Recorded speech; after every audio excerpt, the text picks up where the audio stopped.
Good afternoon. Today I wanted to talk about because I've been doing some reading and like watching videos on my enneagram type. I think that it wasn't really intentional when I started consuming this type of content, but I think that I was kind of like building up an internal portfolio of information that I can use to kind of like help me like better live my life. I think that in a certain way there isn't anything necessarily groundbreaking about the things that I was consuming, but sometimes being reminded of certain things, it can kind of like help you to look at your life presently and come to the conclusion as to why some things are working out while others are not. So I am an Enneagram Type 8 with a wing in 7, and I think I talked about this before, but I was always like in doubt whether I was an 8 wing 7 or 5 wing 4. And because I started consuming not generic, but like general content regarding the Enneagram, and then I ended up going to like my specific type. And for so long, I kind of like I said that I was both. I wasn't really sure. But I do think because there is something is that type 8, it goes into type 5, making the when it gets there's a proper, I think it's like when there's stress, like I think that is kind of like the thing. And basically, I think that there's something there because type 8 is more, I think like the biggest thing is control. Like you want to be in charge, you don't want to be kind of like manipulated, you don't want anybody to kind of like cage you in a certain way.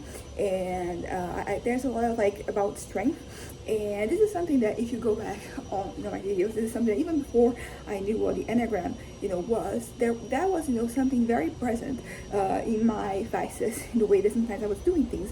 It was this kind of like this fear, that I was being controlled, and also like this urge to be strong. Naturally, like my version of strength back then was not particularly healthy.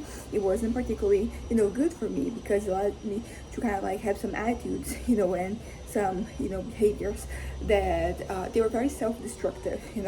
I kind of like there was this thing of like withstanding, and I felt that when I was withstanding something, that I was strong, and that kind of like gave me it was kind of like part of my sense of self. Like that was like something that really it really marked the way that I saw myself. So, for example, thinking about my traumas, it took me a while for me to be able to accept that they affected me because, like sometimes when I think about, certain things that happened, there's this feeling that I wasn't really strong, that I was kind of like vulnerable, that, like I was, too sensitive, that there was something there. And like right now, I kind of like, I've moved toward a point where I'm just like, I want to, work on myself, and I want to accept myself as I am, but I also want to accept the best. And if I displayed weakness in any capacity, that's that. I don't have to hate myself for it, which is something that happened. I try to rewrite the history in my head, so I would not I wouldn't have to perceive myself as being weak in any capacity. And also, as I said, like my vision of strength was very it was very unhealthy. I think that is a way of putting it. And yeah, so anyway, so back to the enneagram. So there are several like subdivisions within the types. There's, for example, like there's like it is 9 types in total, and like every triad, three of them, like they have a different guiding. So like one is thinking, one is feeling, I forgot the third, but no, 8 is not. Thinking is the third one. But the point is that like there's this division, that's the division, that you kind of like you establish with the wings. For example, like an 8 wings, wing 9 is different from like an 8 wing 7. And it is interesting because I kind of like was really I could really see myself. I try not to kind of like any type of categorization that you have.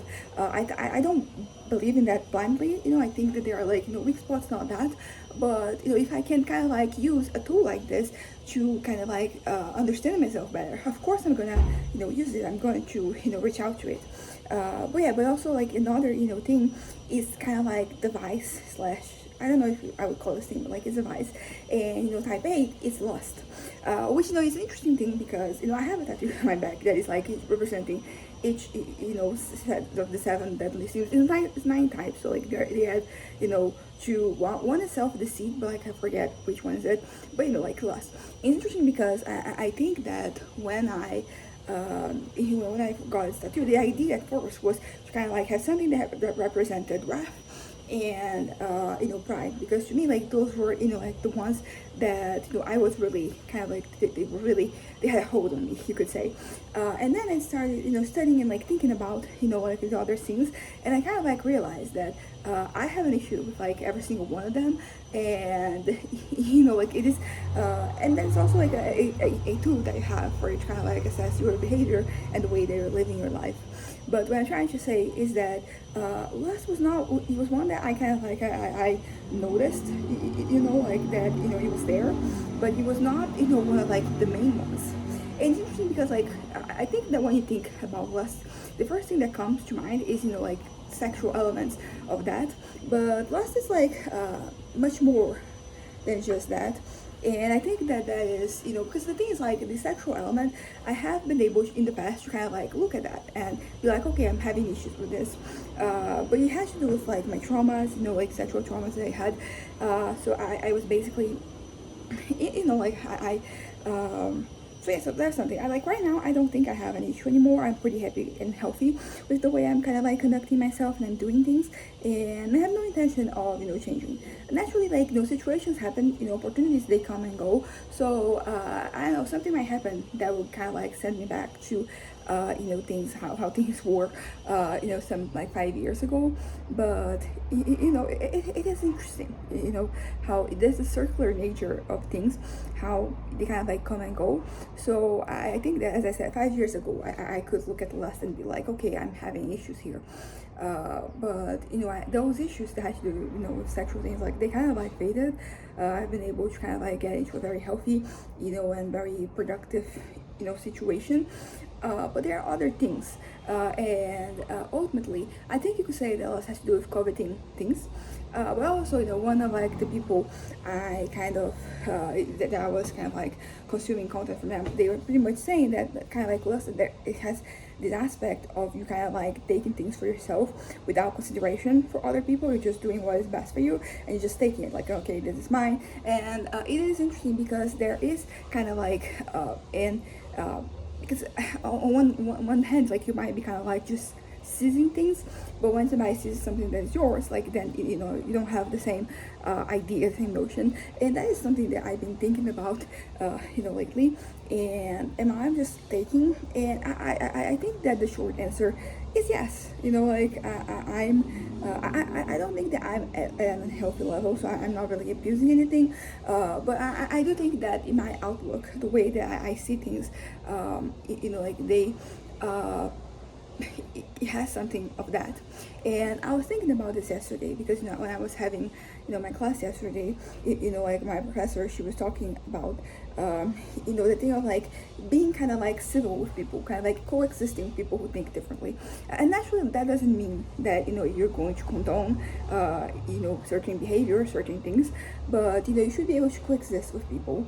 And this is something that I've been trying to work on myself, because I think that for so long I've been really cutting people out of my life, or out of like my space, my area, let's say. And I sometimes you do this, it's for self-preservation. You kind of you need to I don't know, because also like I don't want to make a false equivalence of of things. So for example, like there are for example, talking about politics, at any side that exists, there are positives and there are negatives. Naturally, sometimes some sides are going to have more positives than negatives, but I think you have to kind of like accept things. And I think that for so long I was so defensive, that I think the way that I interacted with people, and also the way I kind of like, for example, voted, it was very reactionary in a certain way, you could say. I don't regret anybody I ever voted for. I mean, when I was 16, back in 2014, that was the first time I voted. Because you can vote from 16 to 18, it's not mandatory. From like 18 to 70, like it is, and then after that you can vote, but it's not necessary. You are not going to kind of get in trouble if you don't. But the point I'm trying to make is that I voted for some people back then, and I wouldn't have voted for them at this point in time. But then like they lost, so because I think if they won, like I'll be more like, oh, I'm a part of this, because they lost, kind of like whatever. But like having conversations with people, it's it can be hard, because sometimes I think that everybody is kind of like this I it's just kind of like people just saying whatever comes to mind, and they're kind of like migrating to extremes. And once again, like I personally think that one extreme is thinking about two extremes, like one is better than the other, but that's my opinion, and that's kind of like what I've been trying to kind of like work on, trying to be a little bit more tolerant is not the right word. It's just that I am surrounded. This is also something that she said, because like your work life, like you are going to have to interact with people. So 9 to 5, like you have to kind of like do whatever. But then after that, you kind of like you have your views, you have friends, and you interact with that, and you say things. But like during like it is important for your employability that you can kind of like coexist with people, even people who have horrible views. And I feel like the issue with me lately is that I kind of like I go from a point where I am very like involved in these situations to kind of like me being too complacent. But like this is kind of like a mechanism, a defense mechanism, because if I kind of like just accept things naturally, as I said, I think I talked about this like the other day, that I kind of like I don't want to be complacent. I don't want to kind of like condone, because sometimes like your silence is an answer. It's not really, people are going to say that silence is kind of like being in the middle, but a lot of times like silence, you kind of like you end up condoning certain things if you're not really saying anything. And I think that in a certain way that's kind of like what's happening. So I talked about this the other day, about how I'm feeling guilty about kind of like how I'm conducting myself, in the sense of like me kind of like letting go of certain things so they don't affect me. And as I said, the self-preservation mechanism that is like the way that I can kind of like get myself not to be aggravated by things, because that is an issue that I have things affecting me too much, me being, and it goes back to the thing of strength, because I'm trying to be strong, but like in a healthy way. But at the same time, like I'm kind of like accepting my sensitivity, like I'm accepting that I'm that I have this it's not blind spot, but I have like this areas, this there's this points in my life where things affect me too much, and I'm trying to kind of like move away from that, from like existing like that. And I think I might have been going to like another extreme where I'm kind of like I'm not accepting. I think about something objectively. I don't accept the things that are being said and done, but at the same time I'm kind of yeah, I'm not accepting those things, but I'm not really doing anything about them. As I said, silence is kind of like an answer in itself. And I don't really know what else I don't know, because I think apart from it worries that like this might lead to a slippery slope, like it's a slippery slope, and then it might lead to me kind of accepting things that I maybe shouldn't accept.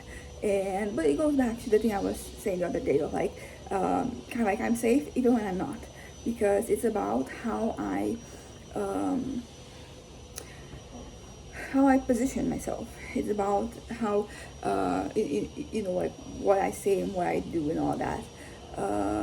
And as I said, like I'm kind of like at this point where I'm like I don't want to say things, because as I said, like they affect me, and I don't know. But basically, as I said, I've been reading the enneagram, and I've been kind of like trying to find a way for me to exist, like in a way that I acknowledge the things, that things are bad. I acknowledge, like the things are not working, but I don't just, sit down and like do nothing about those situations. I don't know what I can do. I talked about this before. I'm one person. My impact is not very great. And also, something that my professor was saying yesterday is how, like you can't really win people over by kind of like yelling at them. You have to have a conversation. And those conversations, they're very frustrating. I think back in the day I used to have them more. These days I've been kind of like, not getting involved, not getting, and that in itself is kind of a weakness. And but it's one that the way I'm living my life has been kind of comfortable. Like I'm suffering less, I'm having less pain. Like things are kind of like working out in a way that like I'm at peace. So yeah, so I think that is kind of what my dilemma right now is like. What do I do? What can I do? Because I don't want to have these conversations anymore. I don't want to get involved, but at the same time, I do think I have a responsibility to kind of like to elucidate things, to position myself and point out like the flaws and the mistakes and everything that is wrong with certain things they're said. And yeah, I don't know how to find middle ground. I am but yeah, that is my personal journey right now. Like that is me. uh yeah, that's me, and that's kind of how I'm going. Maybe like in a couple of days I'm gonna come back and I'll have like a solution, but right now I kind of don't. But at least I'm kind of like acknowledging reality. That is the first step. Acknowledging that you don't know what to do, and that like maybe like the way you're kind of like going about things is wrong. So yeah, that's it for today. Bye.